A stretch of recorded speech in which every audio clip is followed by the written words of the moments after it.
साथियों नमस्कार, मैं धर्मेंद्र मेघवाल हार्दिक अभिनंदन करता हूँ आपका। आइए जानते हैं विधानसभा चुनाव 2023 की इन पीपीटी के माध्यम से कि हमारा मतदान कैसे सरल हो सकता है। तो हम आपको आज पीठासीन अधिकारियों तथा मतदान अधिकारियों का प्रशिक्षण में आपकी ड्यूटीज़ क्या है, आपके कर्तव्य क्या है, इनके बारे में हम जानकारी लेंगे। हम लोगों ने पीआरओ हैंडबुक को पढ़ कर के आपकी पीपीटीज़ को तैयार किया है, जिनमें आपको ड्यूटीज़ बताएँगे। आपको मतदान हेतु प्रस्थान करने से पूर्व मतदान केंद्र की स्थापना, मतदान अधिकारी के कर्तव्य, मतदान दिवस के दिन मॉक पोल, वास्तविक पोल और मतदान के पश्चात मशीन सीलिंग करने की प्रक्रिया, प्रपत्र भरना, किस काउंटर पे जमा कराना और विशेष परिस्थितियाँ, कुछ स्पेशल कंडीशन है, उनके बारे में हम आपको जानकारी देंगे। तो आपकी सहायता हेतु 3 मतदान अधिकारी उपलब्ध होंगे, यानी आपकी 4 व्यक्तियों की टीम होगी जिसमें प्रिजाइडिंग ऑफिसर और उसके साथ पीओ प्रथम, पीओ द्वितीय, पीओ तृतीय होगा।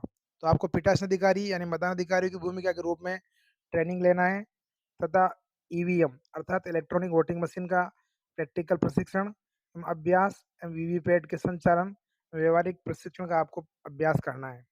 मतदान दिवस के 1 दिन पूर्व आपको अंतिम प्रश्न हेतु मतदान दल के साथ मतदान हेतु सभी सामग्री निर्धारित केंद्र से प्राप्त कर आप आपके पोलिंग बूथ के लिए रवाना होंगे। मतदान केंद्र पर पहुंचकर वहां की सभी व्यवस्था देखकर आपको मतदान की पूर्व तैयारी करनी होगी तथा आवश्यक सूचनाओं को मतदान केंद्र के बाहर चस्पा करना होगा। अब आपको मतदान हेतु प्रस्थान करने से पूर्व क्या ध्यान रखना है? मतदान मशीन अर्थात जो हमारी ईवीएम है, उस सामग्री की जाँच करना है।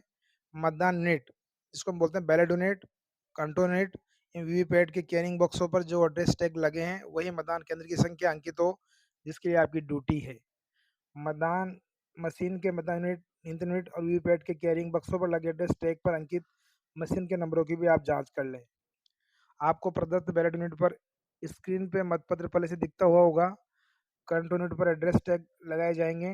बैलेट यूनिट पर भी उपरोक्त अनुसार ही एड्रेस टैग लगे होंगे। सी एवं बीयू पर स्पेशल पिंक पेपर सील जो हल्के गुलाबी रंग की होगी, लगी होगी। आरओ अर्थात रिटर्निंग ऑफिसर के स्तर पर लगाई हुई होगी। वीवीपैट आपको सीलिंग अवस्था में कैरिंग बॉक्स में उपलब्ध मिलेगा। विशेष ध्यान देने योग्य जो वेरी इंपॉर्टेंट बात है, इलेक्शन कमीशन के निर्देशानुसार मतदान दलों द्वारा रवानगी के समय मॉक पोल के पूर्व तक सीयू, बीयू और वीवीपैट को आपस में जोड़कर परीक्षण नहीं किया जाएगा। ये स्पेशल डायरेक्शन है आपके लिए। निर्वाचक नामावली की 3 कार्यकारी प्रतियां आपको उसी पोलिंग बूथ की मिली हैं जहां आपकी नियुक्ति की गई है, इसको आप देख लें। वर्तमान चुनाव में अर्हता दिनांक 1/10/23 के संदर्भ में अंतिम रूप से प्रकाशित मतदाता सूची निरंतर अपडेशन की प्रक्रिया के दौरान नामांकन प्रस्तुत करने के अंतिम दिनांक तक तैयार पूरक सूची का उपयोग किया जा सकेगा। अंतिम सूची के प्रकाशन के बाद मूल मतदाता सूची के साथ परिवर्तन की पूरक सूची संलग्न होती है।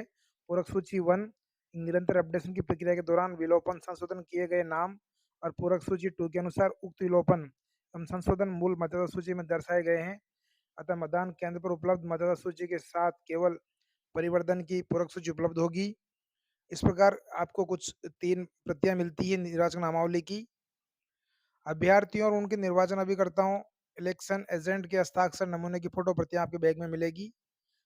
ये मतदान केंद्र पर मतदान अभिकर्ता के नियुक्ति पत्र में उसके अभ्यर्थी या निर्वाचन अभिकर्ता के हस्ताक्षरों की वास्तविकता को सत्यापित करने में पीआरओ की मदद करेंगे और अन्य सामग्री आपको बैग में मिलेगी जो आपको चेकलिस्ट से ही चेक कर लेना है।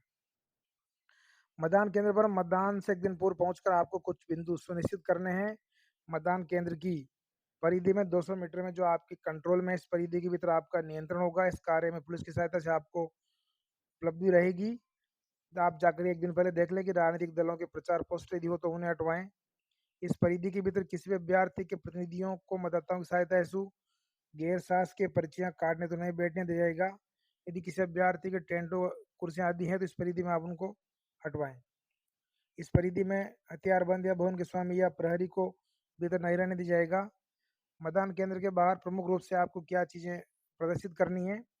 मतदान केंद्र से संबंधित विभिन्न सुविधाएं तथा मतदान केंद्र का नाम, मतदाता संख्या, केंद्र में सम्मानित क्षेत्र भवन का नाम, पीठासीन अधिकारी का नाम, वो मोबाइल नंबर, बीएलओ का नाम आदि आपको डिस्प्ले करने होंगे जो आप 1 दिन पूर्व जाके कर सकते हैं। प्रारूप 7 का में जो कैंडिडेट चुनाव लड़ रहे हैं उनकी डमी सूची आपके पास होगी बैग में। क्या डूज एंड डोंट्स हैं यानी करणीय क्या अकरणीय बातें हैं, उनका एक चार्ट होगा, आपको लगाना है। और मतदाताओं की पहचान स्थापित करने हेतु क्या दस्तावेज वैलिड है, उनकी जानकारी भी आपको डिस्प्ले करना है।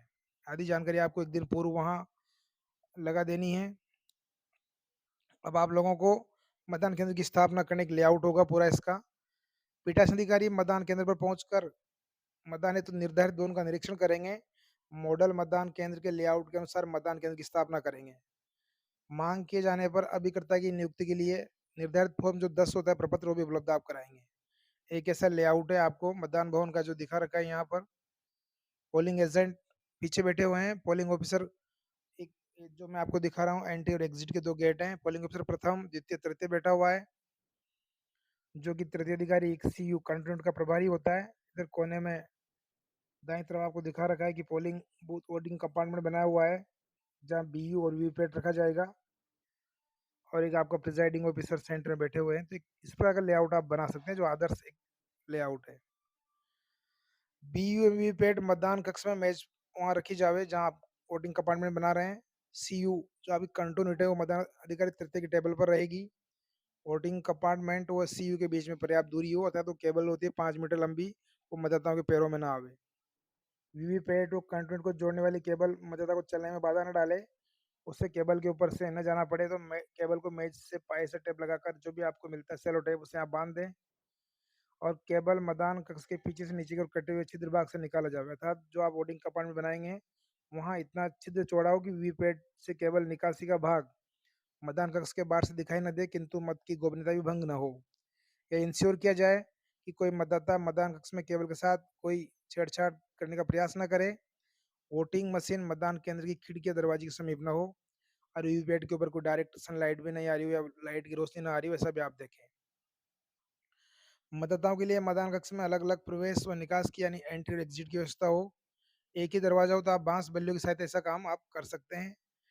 पोलिंग एजेंट्स के बैठने की व्यवस्था ऐसी हो कि वो मतदाता द्वारा अपना मत रिकॉर्ड करते हुए नहीं देख सके, ये आपको देखना है। मतदान कक्ष में रोशनी की व्यवस्था हो, परंतु ये भी इंश्योर करें कि उच्च वोल्ट वाला कोई बल्ब ट्यूबलाइट सीधा वीवीपैट के ऊपर तो सामने स्थापित ना हो। पोलिंग स्टेशन के बाहर आपको क्या करना है, जो वोटर्स हैं उनके लिए आप वेटिंग हेतु पर्याप्त जगह हो इंतजार के लिए। यथासंभव पुरुषों, महिलाओं, दिव्यांगजनों एंड सीनियर सिटीजन के लिए अलग अलग व्यवस्था हो। मतदाताओं को प्रतीक्षा हेतु खड़े इस प्रकार करें कि उनके मध्य उचित दूरी रहे, और अतिरिक्त मतदाता आने पर मतदान केंद्र के बाहर प्रतीक्षा हेतु उनको आप कह सकते हैं, ये पीआरओ की ड्यूटी का मैटर है। मतदान बूथ पर चुनाव लड़ने वाले जो पोलिंग एजेंट हैं तथा मतदान कर्मियों के बैठने की व्यवस्था इस प्रकार हो कि वह मतदाता का चेहरा देख सकें, आवश्यकता पड़ने पर उसकी पहचान भी वो कर सकें, तथा जरूरत पड़ने पर चुनौती भी दे सकें। पोलिंग एजेंट को यथासंभव मतदान अधिकारियों के पीछे की ओर बैठा जाना चाहिए। मतदाता के मतदान कक्ष में प्रवेश से लेकर मतदान कक्ष छोड़ने तक की गतिविधि पोलिंग एजेंट देख सके, किंतु ये बात ध्यान रहे कि मतदाता द्वारा वोट देते हुए वो नहीं देख सके। पीठासीन अधिकारी की मेज की समस्त क्रियाएं भी वो देख सके। अब पोलिंग एजेंट को बिठाने का क्रम क्या रहता है, वैसे आयोग के आदेश के अनुसार मतदान अभिकर्ताओं के मतदान केंद्र पर बैठने की व्यवस्था निम्न प्रकार रहती है। पहले मान्यता प्राप्त राष्ट्रीय दलों के अभ्यर्थी को बिठाएं, फिर मान्यता प्राप्त राज्य स्तरीय दलों के पोलिंग एजेंट बैठेंगे। इस प्रकार उनको बिठाने का कोई क्रम है। कोई रजिस्ट अन्य राज्यों को मान्यता प्राप्त कोई राज्य स्तरीय दलों के अभ्यर्थी जिन्हें आरक्षित प्रतीकों को इस चुनाव में प्रयुक्त करने की अनुमति दी गई तो उनके पोलिंग एजेंट बैठेंगे। रजिस्ट्रीकृत रजिस्टर्ड कोई मान्यता प्राप्त दलों के अभ्यर्थियों के पोलिंग एजेंट बैठेंगे। फिर निर्दलीय अभ्यर्थियों के मतदान अभिकर्ता जो इंडिपेंडेंट कैंडिडेट है उनके पोलिंग एजेंट बैठेंगे। एक क्रम है, इसको फॉलो किया जाए। मतदान केंद्र पर राजनीतिक दलों के नेताओं के फोटो या नारे डिस्प्ले नहीं हो, उन्हें मतदान समाप्त होने तक हटाए रखने की व्यवस्था की जाए। मतदान के भीतर खाना पकाने, आग जलाने की अनुमति पोलिंग पार्टी को नहीं है। मतदान केंद्र में कौन व्यक्ति एंटर कर सकता है, तो इसमें है मतदान दल के मेंबर तो यहीं से जिनके बेज लगा होगा। प्रत्येक चुनाव उम्मीदवार या उसका कोई वो एजेंट है जो इलेक्शन एजेंट, वो आयोग द्वारा कोई अधिकृत व्यक्ति जिनको परमिशन होगी, मीडिया आयोग द्वारा कोई नियुक्त पर्यवेक्षक ऑब्जर्वर आते हैं, वो महिला की गोद में छोटा बच्चा और अंधे शीतलांग मतदाता का सहयोगी जो अबव 18 है। अब पीठासीन अधिकारी द्वारा पचांग नियुक्त कोई व्यक्ति हो, ये अंदर प्रवेश कर सकते हैं। किसी भी मीडिया कर्मी को मतदान केंद्र के अंदर फोटोग्राफी करने की परमिशन नहीं है। यदि आयोग द्वारा अधिकृत फोटोग्राफर से मतदान केंद्र पर मतदान केंद्र की फोटोग्राफी करवाई जाती है तो उस स्थिति में भी मतदाता को मत अंकित करते समय की फोटोग्राफी कदापि नहीं की जाएगी। वेबकास्टिंग की व्यवस्था है तो वो भी इस तरह से लगाया जाएगा। इसमें लिखा हुआ है वो पूरे ट्रेंड व्यक्ति होंगे। वेबकास्टिंग की तैयारी में सेक्टर ऑफिसर को भी शामिल किया जाएगा। यदि उनको आवंटित बूथों की वेबकास्टिंग की जानी है तो मतदान के 2 दिन पूर्व ही सेक्टर ऑफिसर द्वारा वेबकास्टिंग की लाइव चेक कर लिया जाएगा। अब आते हैं पोलिंग ऑफिसर्स की ड्यूटी। तो हमने आपके यहाँ कुछ पूर्व तैयारियां साझा की। इसके हम लोग है ना आगे आपको बताएंगे कि पोलिंग ऑफिसर्स की ड्यूटी क्या है। इसके लिए आप हमारे चैनल को आप सब्सक्राइब करना ना भूलें।